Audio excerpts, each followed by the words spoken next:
Can a society remain free if it cannot agree on what ideas and behaviors should be tolerated? Where is the line between resisting genuine harms and suppressing the legitimate disagreements that keep a democracy healthy? Is it dangerous for tolerance to become conditional on ideological alignment? And if so, how can we instead learn to defend strong convictions in the public sphere while still making space for those who challenge them? All of that and more in today's video.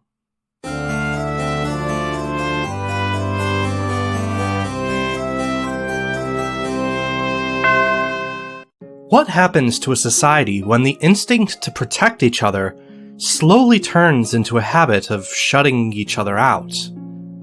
Let's imagine a politically divided community, perhaps even your own, torn between the instinct to protect itself from harm and the fear of devolving into an environment in which speech and thought are no longer free. Within this town is a young man named David, a gentle soul deeply concerned about the well-being of his community and the plight of those on the margins. He has watched in dismay as behaviors that genuinely scare him have become increasingly commonplace. Cruel rhetoric, the demonization of entire demographics, and people celebrating the suffering of others. He knows that this horrifying trajectory cannot continue unchallenged.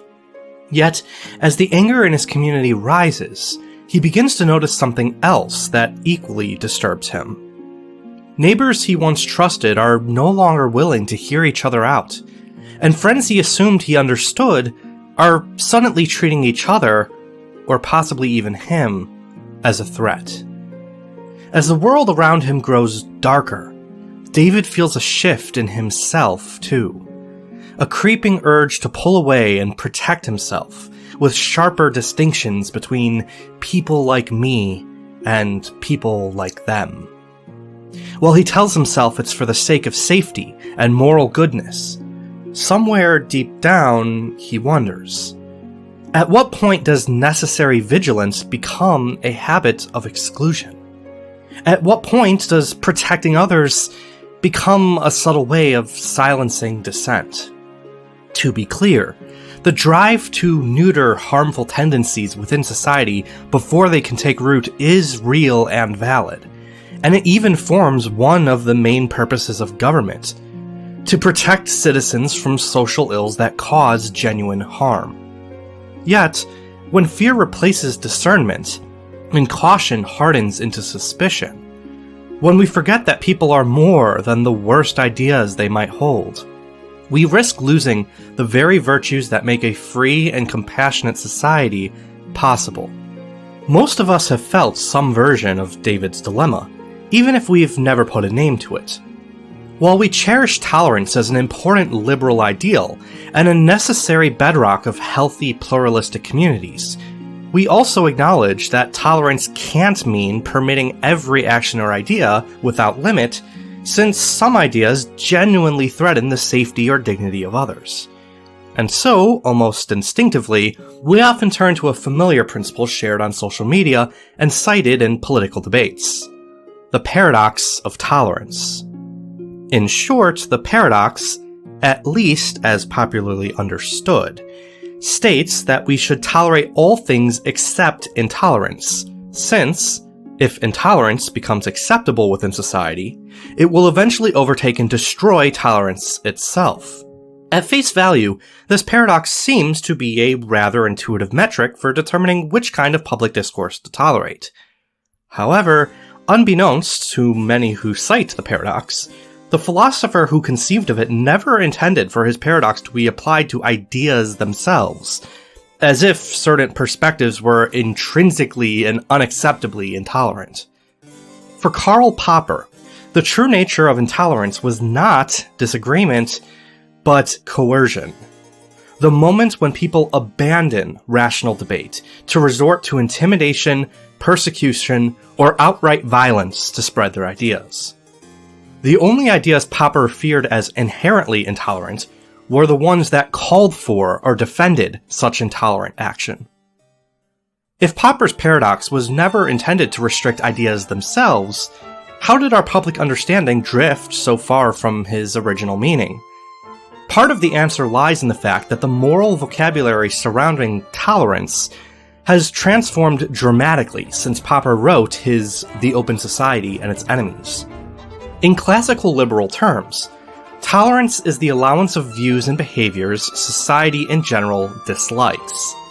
A kind of begrudging coexistence grounded in the belief that when societies overregulate thoughts or behaviors, more harm is caused than good. But in the decades that followed, especially within progressive political movements, tolerance gradually expanded from mere allowance of the unpopular to positive affirmation. Not just permitting marginalized or historically oppressed identities and perspectives, but actively validating and promoting them as part of a broader project of social justice. Few thinkers influenced the shift more than Herbert Marcuse, who argued that formal neutrality and viewpoint pluralism has the unintended effect of preserving oppressive power structures. For Marcuse, extending equal tolerance to all ideas, perhaps most especially those he viewed as reactionary or regressive, ultimately entrenches domination rather than challenging it. This tension between the liberal commitment to open discourse and the progressive ambition to remediate historical injustice forms the backdrop of our modern, highly charged reinterpretation of Popper's paradox.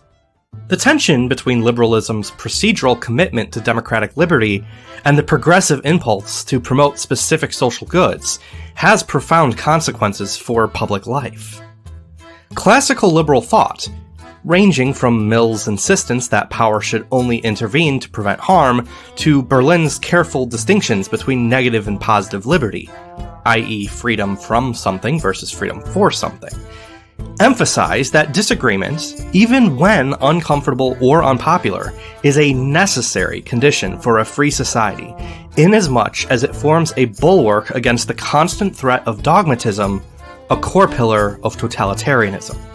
Conversely, many progressives argue that deeply entrenched social inequalities and historical injustices are so pervasive that formal tolerance and procedural fairness alone are insufficient to establish a truly just society, such that sometimes more restrictive or even illiberal measures are necessary to secure genuine freedom and liberty for marginalized groups. What are we to make of this apparent contradiction in the general liberal ethos? The philosopher Isaiah Berlin unsettlingly argues that public goods such as liberty, equality, justice, security, and compassion, though all good in themselves, exist in tension with each other, such that to maximize one is to sacrifice another. As such, while it would be wrong to resort to extreme interpretations of libertarianism to the point of outright neglecting solidarity and social justice, for example, it would also be wrong to resort to extreme forms of progressivism that sacrifice liberties that are necessary for healthy democracies to function. A truly healthy society must balance these goods prudently. So, how might we navigate this tension between liberty and social justice without falling into extremes? One compelling approach is to reframe tolerance as a practice of restraint and civic virtue, balancing the common good with the individual dignity of all members of society. As the philosopher Jacques Maritain argues, the state must respect both human dignity and moral truth, protecting rights without imposing ideological uniformity. But protecting freedom is not enough on its own. As mentioned in my previous video, Civility Matters, man is by nature a political animal, and thus he cannot thrive apart from society and the pursuit of social goods. Society has an obligation to try to promote social goods because we are bound together in a shared social destiny. The common good, however, cannot be achieved without respecting the integrity of the individuals that form the whole of society, because the whole cannot flourish without care for the well-being of its constituent parts. How can we effectively achieve this balance? First, well, we are quick in the modern era to turn to government for our solutions. The historian and philosopher Tocqueville reminds us that liberty is sustained not simply through laws, but also habits, institutions, and civic associations.